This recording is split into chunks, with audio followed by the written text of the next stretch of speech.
Hello, and thank you for tuning into this video about personal testimony for advocacy from the North Carolina Occupational Therapy Association.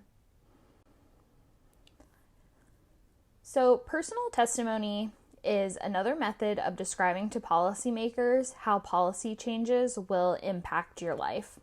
Policy impacts our lives and our work as occupational therapy practitioners, whether or not we were involved in the process of developing that policy.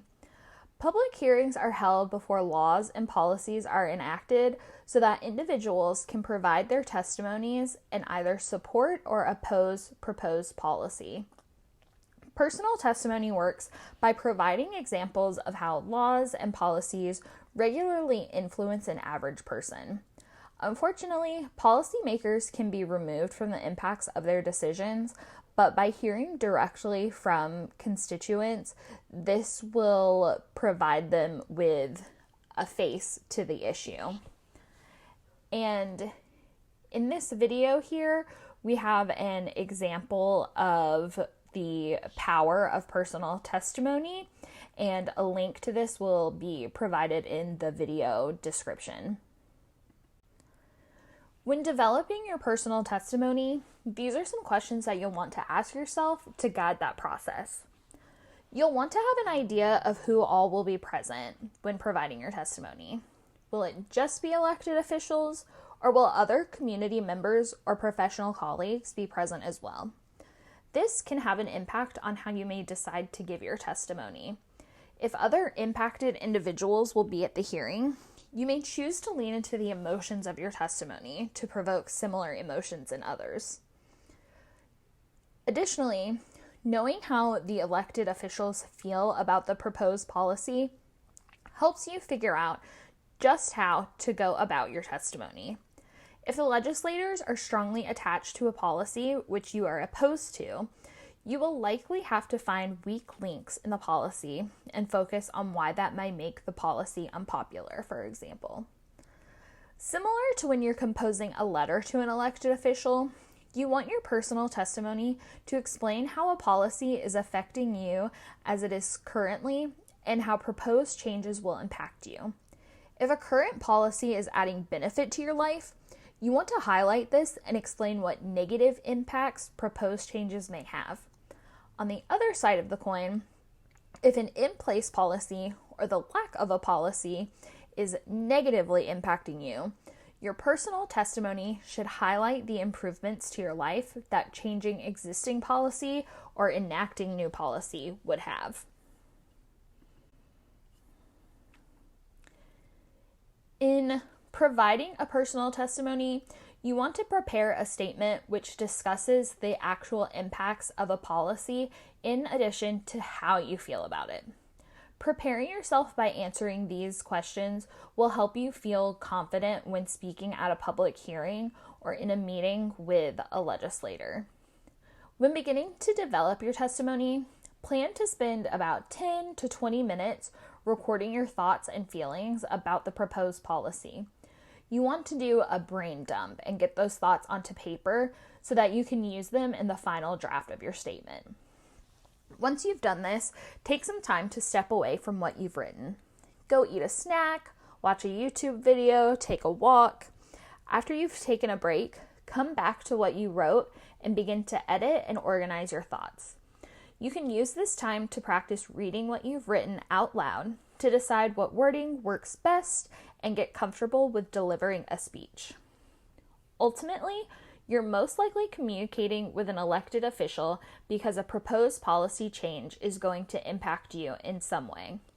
Similar to written communication, in your personal testimony, you want to clearly demonstrate to policymakers how this policy is going to positively or negatively impact you.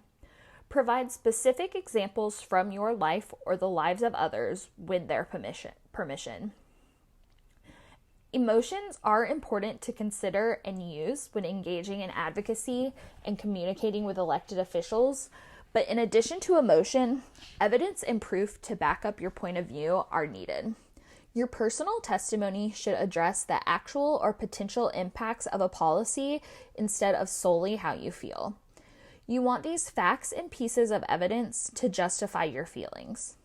Additionally, in a public hearing, you may be asked questions, and you want to be able to answer such questions with as much factual information as possible. Lastly, summarize your testimony and call back to the main points of your statement. Before you attend a public hearing, find out how much time you will have to speak and edit your speech to within that time frame. It's important to note that testimonies typically last 2 to 3 minutes, but this varies from place to place. Something that I didn't know prior to this presentation is that Elmo testified before Congress in 2002. He was advocating for increased funding for music education, and I am sure that these are some of the steps that he took when giving his testimony. Sometimes the order in which speakers are able to give their testimony is on a first-come, first-served basis. So arriving early gives you the chance to put your name on the list and become more familiar with the space.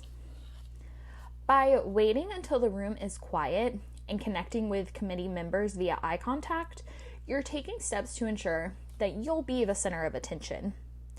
And once you are the center of attention, you'll want to state your name and give insight into who you are, provide your personal testimony that you've worked so hard on developing, and thank the committee for the opportunity to speak. Here are some more do's and don'ts when giving a personal testimony. You want to be informed about the issue that you're speaking on, provide fact sheets to leave with your elected official, be specific regarding what action you would like them to take, and afterwards, make sure that you thank the legislator for their time and public service. Use this communication, whether it's a follow-up letter or email or phone call, to provide any further information that may have been requested, and volunteer yourself to aid your elected official in their endeavors. Some things that you don't want to do: you don't want to presume that the person that you're speaking with is familiar with occupational therapy. They might not have any idea what you do, so it's best to give a little bit of insight into what occupational therapy is and what you do before people get confused. Don't provide too much information and overwhelm your elected official.